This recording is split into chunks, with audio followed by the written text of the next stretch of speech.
Film शुरू होती है एबनी नाम की एक औरत से जो अपनी मॉम और 3 बच्चों के साथ एक नए घर में शिफ्ट हुई है, क्योंकि किसी बात की वजह से उसका अपने हस्बैंड से झगड़ा हो गया था और वो अकेले ही अपने बच्चों को पाल रही थी। एबनी की मॉम को कैंसर था, मगर उनका मानना था कि आज मैं गॉड की वजह से ही जिंदा हूँ। वो काफी रिलीजियस मजहबी थी, इसीलिए रोजाना चर्च जाया करती थी। गॉड पर उनका बहुत यकीन था और वो वहाँ दुआएं मांगा करती थी। करें बात एबनी की, वो बिल्कुल भी रिलीजियस नहीं थी और ना ही उसकी दोनों बेटे भी, इसलिए वो भी चर्च नहीं जाते थे। सिर्फ उसकी बेटी ही थी जो अपनी नानी के साथ चर्च जाया करती। जब से उसका झगड़ा अपने हस्बैंड से हुआ था, एबनी काफी डिस्टर्ब रहने लगी थी, जिस वजह से वो बहुत शराब पीती और बच्चों के साथ भी काफी सख्ती से पेश आती। पैसों के मामले में भी वो काफी कंजूसी करती थी, जिस वजह से बच्चे उसे पसंद नहीं करती थी। यहाँ तक कि अपनी माँ से भी उसकी नहीं बनती थी। अब एक दिन जब वो लोग खाना खा रहे थे तो एबनी का छोटा बेटा एंड्रे दूध मांगता है, पर एबनी ये कहकर मना कर देती है कि डॉक्टर ने कहा है कि तुम्हें दूध से एलर्जी है, ज्यादा दूध नहीं देना, इसलिए और तुम्हें नहीं मिलेगा। इस पर एंड्रे कहते हैं, मॉम ऐसा किसी डॉक्टर ने नहीं कहा, आप बस कंजूसी कर रही हैं। ये सुन एबनी को गुस्सा आ गया, वो उसके मुंह पर थप्पड़ मारती है, जिससे एंड्रे के मुंह से खून निकलने लगा। एबनी उसका मुंह साफ करती है और कहती है, ओह आई एम सॉरी बेटा, ज्यादा ही जोर से लग गई है। रात को एबनी की बेटी अपने डैड से शिकायत करती है, कहती है कि नए घर में आने के बाद भी मॉम वही सब हरकतें कर रही हैं। वो फिर से शराब पीने लगी हैं और हमारे साथ काफी बुरी तरह पेश आती हैं, यहाँ तक कि मारती भी हैं। वो ये बातें कर ही रही थी कि अचानक उसे स्मेल आने लगती है। उधर एबनी भी जब अपना काम कर रही थी तो उसे एक मक्खी परेशान करने लगती है। एबनी देखती है कि रूम में और भी कई सारी मक्खियां आ गई हैं जो बेसमेंट की तरफ से आ रही थी। एबनी जब बेसमेंट का दरवाजा खोलकर देखती है तो वहाँ से बहुत ही गंदी स्मेल आ रही थी। अब मक्खियों को कपड़े से बेसमेंट की तरफ करके एबनी दरवाजा बंद करके वहाँ से चली जाती। रात के 3 बजे एंड्रे की अचानक आंख खुल गई। उसे भूख लगी थी, इसलिए वो फ्रिज से दूध निकाल कर पीने लगता है, पर अचानक खिड़की पर जोर से आवाज होती है, जिससे वो घबरा गया। एंड्रे जब बाहर जाकर देखते हैं तो वहाँ मरा हुआ कौवा पड़ा था जो ही खिड़की से टकराया था। अब अगले दिन जब ये तीनों बहन भाई स्कूल से वापिस आ रही थी तो कुछ लड़के एंड्रे के बड़े भाई को बुले करने लगे, यानी उसे परेशान करने लगते हैं। एक लड़का तो उसे पत्थर भी फेंक के मारता है, जिससे उसके सर पर चोट आ गई, लेकिन वो अभी भी उन्हें कुछ नहीं कहते और चुपचाप वहाँ से चले जाते। घर में एबनी को अपने बड़े बेटे की अलमारी से शराब की बोतल मिलती है। तब उसके आते ही वो अपने बेटे से पूछती है कि मेरी शराब की बोतल तुम्हारी अलमारी में क्या कर रही है, तुम कब से पीने लग गई हो? हाँ। तब उसका बेटा बड़ी मासूमियत से कहता है, मॉम मैं नहीं पीता, बल्कि आपसे छुपा के रखी है ताकि आप ना पी पाएं। अब एबनी अपनी बेटी से पूछती है कि इसके सर पर चोट कैसी लगी। जब उसने बताया कि गली के लड़के ने मारा है तो एबनी को काफी गुस्सा आ गया। वो फौरन गली में जाकर बुरी तरह उस लड़के को पीट देती है और कहती है कि आइंदा की बात मेरे बच्चों से दूर रहना। फिर जब वो बैठी थी तो मक्खियां फिर से उसे परेशान करने लगती हैं। इस बार भी ये मक्खियां बेसमेंट से ही आ रही थी। तभी वो देखती है कि एंड्रे अकेले में किसी से बातें कर रहा है। एबनी पूछ भी लेती है कि तुम किससे बातें कर रही हो, तो वो कहता है अपनी दोस्त से जिसका नाम ट्रे है। ये सुन एबनी को अजीब तो लगा, लेकिन वो ये सोचती है कि शायद एंड्रे ने अपना कोई ख्याली दोस्त बनाया होगा,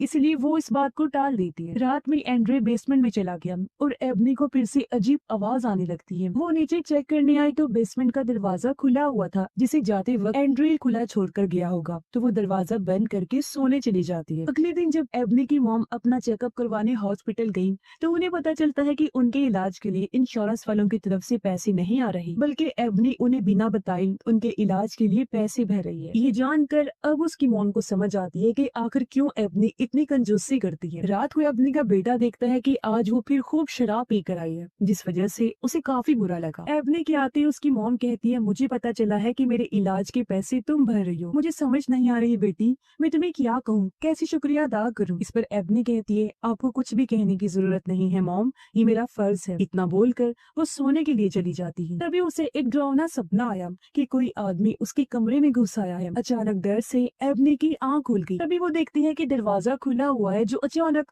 जोर से बंद हो जाता है, जैसे कि अभी अभी कोई रूम से बाहर गया हो। एबनी को लगता है कि जरूर घर में कोई चोर घुस आया है, इसलिए वो बैट लेकर नीचे चेक करने लगी, लेकिन उसे वहाँ कोई भी नहीं मिलता। तभी उसने देखा कि बेसमेंट का दरवाजा अभी भी खुला हुआ है और अब तो पहले से भी ज्यादा गंदी स्मेल वहाँ से आ रही थी। इससे एबनी का दिल खराब हो गया और उसे उल्टी होने लगती है। तभी पीछे से उसका बड़ा बेटा आ गया, कहता है, जब आपने मेरी अलमारी चेक की तो वहाँ से मेरे पैसे क्यों लिए? एबनी कहती है, पहले तो मुझे ये बताओ कि इतने सारे पैसे तुम्हारे पास आए कहाँ से? तो वो बताता है कि वो पैसे मुझे डैड भिजवाते हैं, मैं पैसे जोड़ रहा हूँ ताकि अलग कहीं और जाकर रह सकूं, क्योंकि मैं आपके साथ नहीं रहना चाहता। जाता, वो अपने पैसे वापस मांगता है, जिससे एबनी को गुस्सा आ गया। वो अपने बेटे के मुंह पर थप्पड़ मारती है। उसके बेटे को भी गुस्सा आया, वो एबनी को धक्का मार देते हैं, जिससे वो नीचे गिर गई। इससे उसका तो जैसे दिमाग ही खराब हो गया। वो उठती है अपने बेटे को मारने के लिए, लेकिन तभी यहाँ एंड्री आने लगता है ताकि अपने भाई की मदद कर सके, मगर वो किसी चीज से टकराकर नीचे गिर जाता है। तभी अपनी जल्दी से जाकर उसे संभालती है। एबनी का बड़ा बेटा उसे ताना देता है कि वाह मॉम वाह, आप तो अपने बच्चों को लेकर बहुत अच्छा माँ होने का फर्ज निभा रही हैं, आपको तो बेस्ट मॉम होने का अवार्ड मिलना चाहिए। इतना बोलकर गुस्से में वो चला गया। कुछ देर बाद एबनी उसके पैसे वापस रख देती है और कहती है कि बेटा प्लीज तो मुझे छोड़ के मत जाना, मैं खुद को बदलने की कोशिश कर रही हूँ,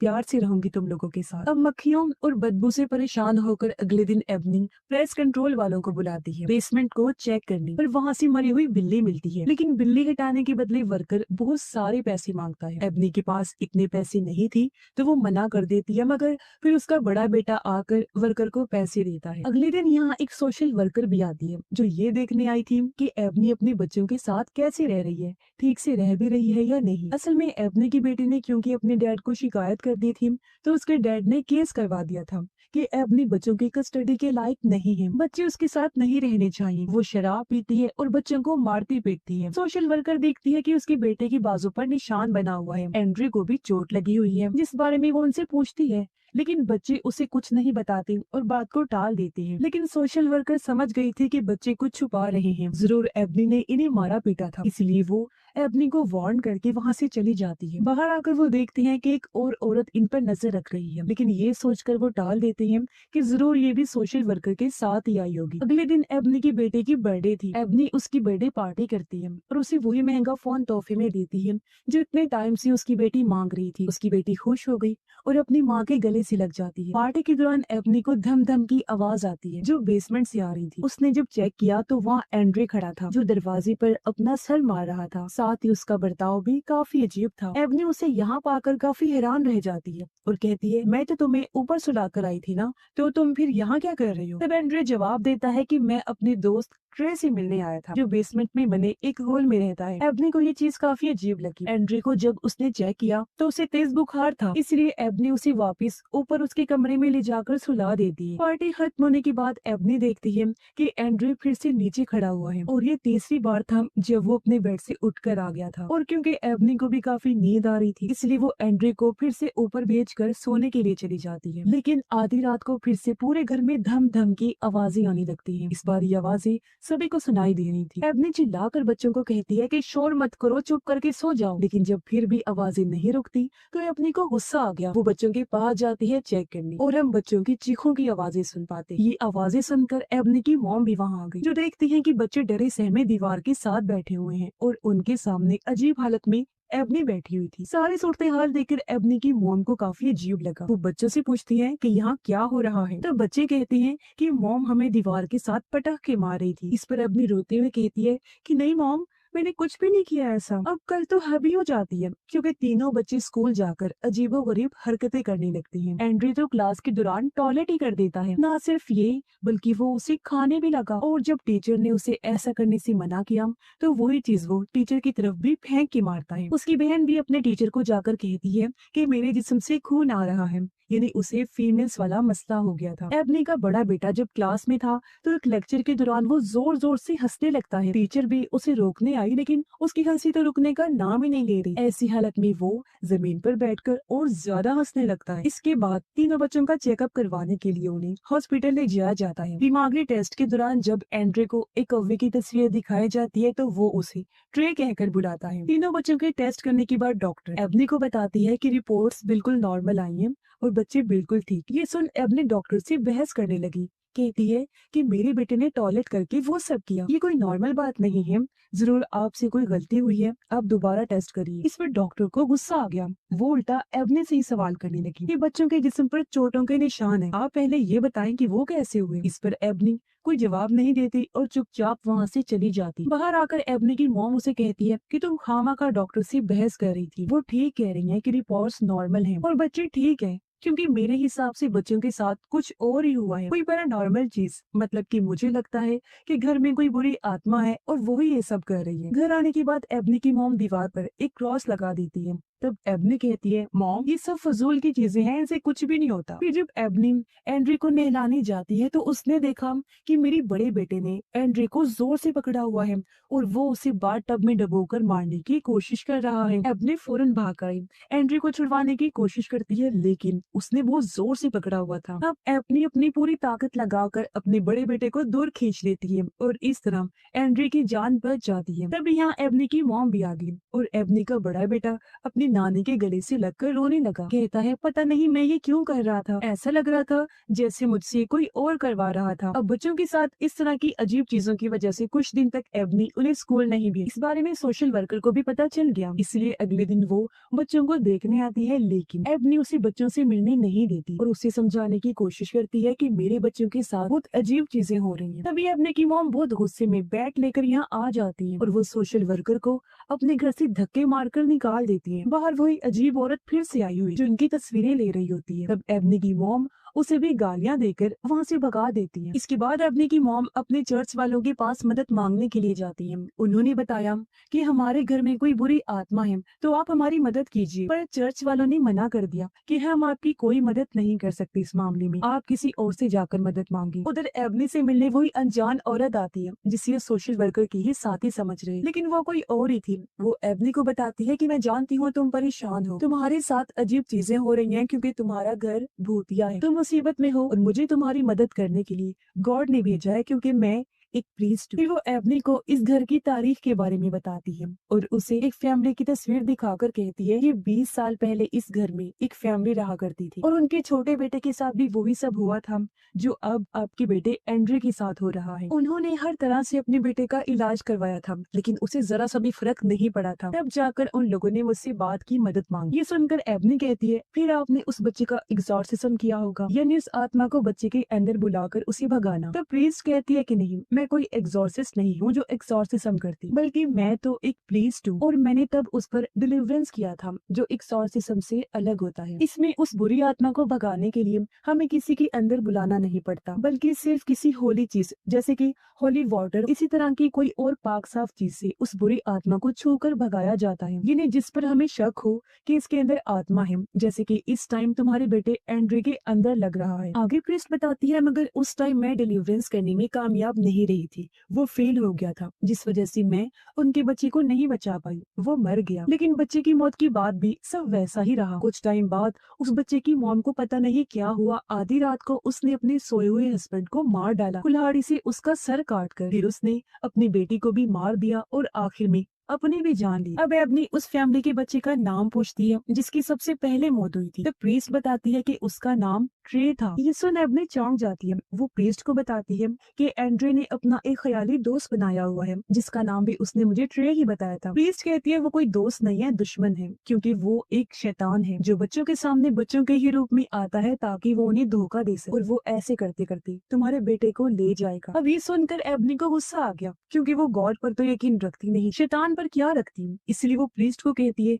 ये क्या बकवास लगा रखी है और उसे और भी खरी खोटी सुनाकर वहाँ से जाने लगती है। पर जाते जाते प्रीस्ट जबरदस्ती उसे अपना एड्रेस देते हुए कहती है कि रख लो, तुम्हें इसकी जरूरत लाजमी पड़ेगी, तुम आओगी मेरे पास देखना। उधर घर में एबनी की मॉम को एक शैतानी आवाज सुनाई देती है जो उनका नाम पुकार रही थी। वो काफी घबरा गई और जल्दी से होली किताब लेने जाती है, मगर वापस आने पर घर के सारे डीमंस उन पर हमला करके उन्हें जान से मार डालती हैं। एबनी जब घर आई तो देखती है कि दीवार पर लगा हुआ क्रॉस जल रहा था, जिससे पूरा धुआं घर में फैल रहा था। और जब वो आग बुझाने जाती है तो अपनी मॉम की लाश को पड़ा हुआ देखती है, जिससे वो बहुत ज्यादा घबरा गई, रोने लगती है। तभी सीढ़ियों से एंड्रे उतर कर आया और ऊपर से दोनों बच्चों के चिल्लाने की आवाज आई, इसलिए फौरन एबनी बच्चों को लेकर वहाँ से जाने लगती है। तभी रास्ते में एंड्रे का बर्ताव काफी बदल गया। वो एबनी को कहता है कि तुम्हारी माँ की मौत की जिम्मेदार तुम खुद ही हो, और एकदम से उसकी आंखें पूरी तरह काली पड़ जाती हैं। ये देख एबनी काफी डर गई और गाड़ी पर से उसका ध्यान हट गया। सामने से आ रहे ट्रक को वो देख नहीं पाती, पर इससे पहले ट्रक उससे टकराता है। ठीक टाइम पर वो गाड़ी को संभाल लेती। फिर एक जगह गाड़ी रोककर वो पास की होटल में जाती है मदद मांगने। वो उनसे रो रो कर कहती है कि कोई मेरे बच्चों को मारना चाहता है। जब वो लोग देखने गए तो सब कुछ बिल्कुल नॉर्मल था और बच्चे भी बिल्कुल ठीक बैठे हुए थे। ये देखकर उन लोगों को एबनी पर काफी गुस्सा आया और वो उसे ही पागल कहने लगते हैं। इसके बाद एबनी के दिमाग का टेस्ट किया जाता है। डॉक्टर उससे पूछती है, क्या तुम अभी भी शराब पीती हो? लेकिन वो झूठ बोल देती है कि नहीं, मगर डॉक्टर ने उसका झूठ पकड़ लिया था क्योंकि उसका ड्रिंक वाला टेस्ट पॉजिटिव आ गया था। इसलिए बच्चों की कस्टडी एबनी से छीनकर एक चर्च को दे दी जाती है। बच्चों को उसके सामने ही ले जाया जाता है और वो कुछ नहीं कर पाती, बस देखती ही रही। इन सब की वजह से उसकी आंखों में आंसू थे और अब थक हार कर वो प्रीस्ट के पास जाती है उससे मदद मांगने के लिए। हॉस्पिटल में सोशल वर्कर एंड्रे को देखने आती है जिसकी हालत बिगड़ती जा रही थी। नर्स उसे बताती है कि एंड्रे काफी अजीब बर्ताव कर रहा है, पता नहीं कैसी आवाजें निकाल रहा था। कुछ देर पहले तो वो किसी और ही जुबान में बात कर रहा था। उधर प्रीस्ट एबनी को बताती है कि तुम्हारे घर में बहुत सारे डीमंस हैं और उन्हीं में से किसी एक ने तुम्हारे बेटे एंड्रे को पोजेस्ट कर लिया है, यानी कि अपने कंट्रोल में, और उसी के जरिए वो तुम्हारे बाकी दोनों बच्चों को भी कंट्रोल कर पा रहा है। वो तुम्हारे जैसे कमजोर लोगों को अपना शिकार बनाता है, लेकिन अब मैं तुम्हें ताकतवर बनाऊंगी और तुम्हें गॉड पर यकीन करना सिखाऊंगी। प्रीस्ट उसे यहाँ हिम्मत देती है और प्रे करना, दुआएं मांगना सिखाती है। हॉस्पिटल में सोशल वर्कर एंड्रे से बात करने जाती है तो वो शैतानी आवाज में कहता है कि मैं एंड्रे नहीं हूँ। वो पूछती है तो फिर तुम कौन हो? तब एंड्रे के अंदर का डीमन कहता है पहले मेरी बेल्ट खोलो, मैं फिर तुम्हें बताऊंगा कि मैं कौन हूँ। इस पर सोशल वर्कर कहती है मैं तो ऐसा कुछ नहीं करने वाली हूँ। तब वो डीमन अपना फुल जोर लगाकर खुद ही अपनी बेल्ट को तोड़ देता है। वो बेड पर से सीधा जमीन पर कूदता है, फिर उल्टे हाथ पांव दीवार पर चढ़ने लगता है। ये देख वो काफी डर जाती है और जल्दी से आकर डॉक्टर को इस सब के बारे में बताती है, लेकिन डॉक्टर उसकी बातों का यकीन ही नहीं करता। अब एबनी नर्स के हुलिये में हॉस्पिटल आई और चालाकी से एंड्रे को हॉस्पिटल से बाहर निकाल आती है, जहाँ बाहर गाड़ी में प्रीस्ट उसका इंतजार कर रही थी क्योंकि वो डिलीवरेंस करने वाली थी। और ये दोनों फिर एंड्रे को लेकर उसी भूतिया घर में आ जाते हैं। प्रीस्ट एबनी को बताती है कि डिलीवरेंस के दौरान डीमन हमें फंसाने के लिए हमारे साथ चाल चलने की कोशिश करेगा। वो तुम्हारे किसी फैमिली मेंबर का भी रूप ले सकता है, तो परेशान मत होना और जरा संभल कर रहना। इसके बाद प्रीस्ट डिलीवरेंस करते हुए एंड्रे के ऊपर होली वाटर डालती है, जिससे डीमन तड़पने लगता है और अचानक वो एबनी की मॉम का रूप ले लेता है। वो उन्हें गालियां देता है और दोनों का मजाक बनाने लगा, लेकिन प्रीस्ट उसकी बातों पर ध्यान ना देकर डिलीवरेंस जारी रखती है। लेकिन अचानक डीमन खुद को आजाद कर लेता है और जोर जोर से हंसने लगता है। उधर चर्च में उन दोनों बच्चों के साथ भी अजीब होने लगा। एबनी की बेटी की आंखों और मुंह से खून आने लगता है, साथ ही उसके भाई के हाथ भी डीमन जैसे हो गए थे। उसके बड़े बड़े नाखून आ गए थे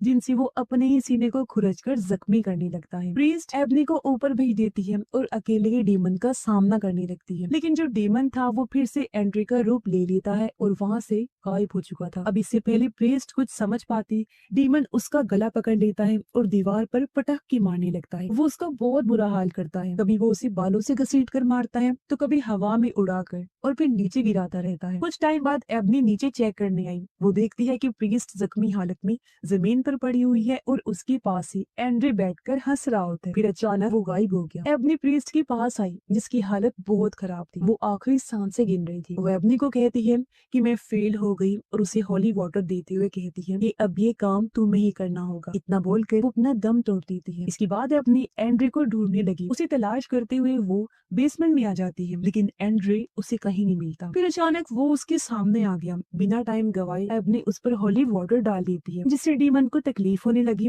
और वो गुस्से में आकर एबनी पर हमला कर देता है। वो उसे बालों से घसीटता है, फिर एबनी का ही रूप लेकर उसका गला घोंट कर मारने की कोशिश करता है, लेकिन अभी डीमन उसकी जान नहीं लेता क्योंकि वो उसे तड़पाने, तकलीफ देने के लिए टॉर्चर करता है। ऐसा करके वो उसे कमजोर कर रहा था और जब एबनी पूरी तरह से टूट जाती है तो वो एबनी को मारने के लिए आता है। वो पैर रख के उसका गला घोंटकर जान लेने की कोशिश करता है और एबनी मौत के काफी करीब आ गई, जहाँ तभी उसे ख्याल में अपनी मॉम दिखाई दी जो उसकी गॉड से बात करवाती है। ऐसा होते ही एबनी के अंदर अच्छी सोच और हिम्मत आती है और उसके अंदर की सारी बुराई निकल जाती है, जिससे वो काफी ताकतवर बन गई थी क्योंकि अब उसका भी गॉड पर भरोसा बन गया था। एक बार फिर वो डीमन पर डिलीवरेंस करती है, जिससे डीमन जलने लगता है और पूरी तरह जलकर खाक में बदल जाता है। ऐसा होते ही चर्च में एबनी की बेटी जो हवा में उड़ रही थी वो वापस बेड पर आ जाती है और एकदम नॉर्मल हो गई। एबनी का बेटा जो खुद को खा रहा था वो भी रुक जाता है और डीमन बेसमेंट में बने उसी होल से वापस चला जाता है जहाँ से वो आया था, यानी कि हेल जहन्नुम में, और सब कुछ बिल्कुल ठीक हो जाता है। इसके बाद हम सीधा 6 महीने के बाद का टाइम देखते हैं, जहाँ एबनी को अपने बच्चों की कस्टडी वापस मिल गई थी। वो और उसके बच्चे बहुत खुश। एबनी ना सिर्फ ये घर बल्कि ये शहर भी छोड़ के चली जाती है। उसकी अपने हस्बैंड से भी सुलह हो गई थी और वो बच्चों के साथ अपने हस्बैंड के पास ही जा रही होती है, जहाँ ये एक खुशहाल फैमिली की तरह रहने का फैसला करते हैं। एबनी भी बिल्कुल ठीक हो गई थी और उसने शराब पीना भी छोड़ दी थी और ये फैमिली हमेशा एक होकर रहने का फैसला करते हैं और इसी हैप्पी एंडिंग के साथ ये फिल्म इधर ही खत्म हो जाती है।